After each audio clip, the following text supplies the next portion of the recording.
Okay, Wade here. Welcome to the Shoemakers Academy. Hey, I get this question a lot, which is, hey, how can I find a shoe factory? Well, hey, it's not easy. The first thing that I'm going to ask you is to think about is, are you really ready?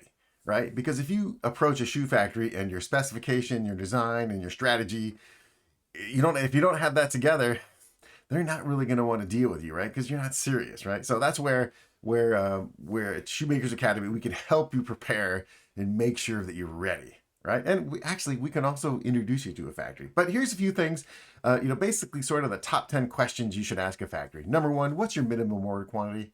Because if you go to a monster factory and they tell you got to make 10,000 pairs, well, that might not be your thing. If you go to a really small factory, maybe they're hungry. They'll make you 500 or 1,000 pairs, right? Of course, they'll charge you more. Next question is, what's the current lead time for production? And don't mistake lead time with current lead time, because they might say 90 days. But when you say, what's your current lead time? What is their actual backlog, right? Because it could be 180 days. You got to know these things. Next question is the person you're talking to, do they actually own the factory, or are they a trading company? There's considerations either way. And the next question is, do they allow outside inspection companies? And the answer is, you really do want that. If a factory tells you, no, you don't need to send inspectors, we have inspectors, and that's your cue to run. Okay. How about, if you have a local developer to handle your business there, they should accept that too. If they say, no, we've got it, or we don't allow that, then again, same thing, run. Here's the other question is, do they have experience manufacturing this type of item?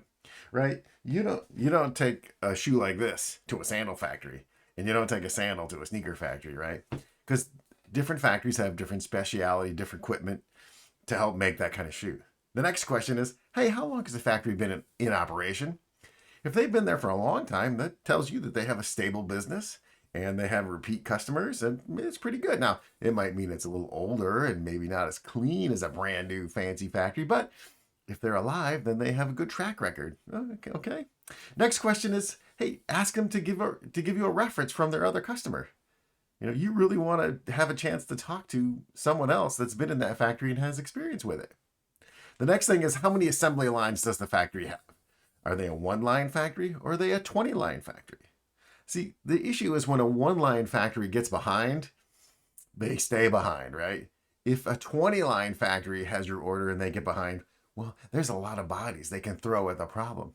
I've been in a factory where they have several thousand stitchers, right? So if they fall a little bit behind on your project, they can pull stitchers in from another project and help finish your stuff. And the other thing is, just try to understand what other brands are at the factory. Because if they're making, like, say, Walmart brands, that might not be good for you unless you're trying to make that kind of shoe. But if they make Nike, Adidas, or Reebok, or Under Armour, or some other, big international, well-respected brand, then you know that you have a pretty good understanding that their quality level is going to be pretty high. Again, these are pretty important questions you should be asking.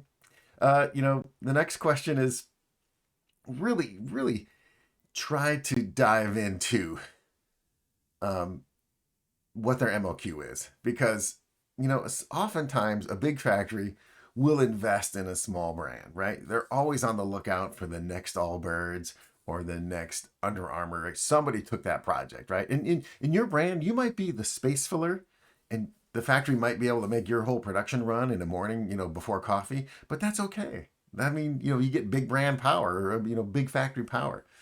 Well, anyway, so when you're ready, basically give us a call. We can help you find a factory. Hey, and there's lots of places to look. But here's one thing. Basically, cruise on over to the website at shoemakersacademy.com. And we have a nice big blog article here that talks about all these things that I just mentioned. And, we have some books. We also have a brand new course about how to start, a brand new course about how to start your own shoe business. And we include how to find a factory and all that stuff. Yeah, next question. Can you really trust a factory you found on Alibaba? Maybe, but that factory in Alibaba really might be a trading company. Who knows? You got to find out. So, anyways, have a look. I think it's worthwhile. Really keep these things in mind. But the most important thing before you go looking for a shoe factory is make sure you have your stuff ready, so that when they have a look at your stuff, that they have confidence and they can invest in your brand And again, you gotta have your act together. Otherwise, they're gonna take a pass. So yeah, the answer is you can find a factory. It's not easy. Hey, if you're having trouble, go ahead, give us a call. I think we can help you.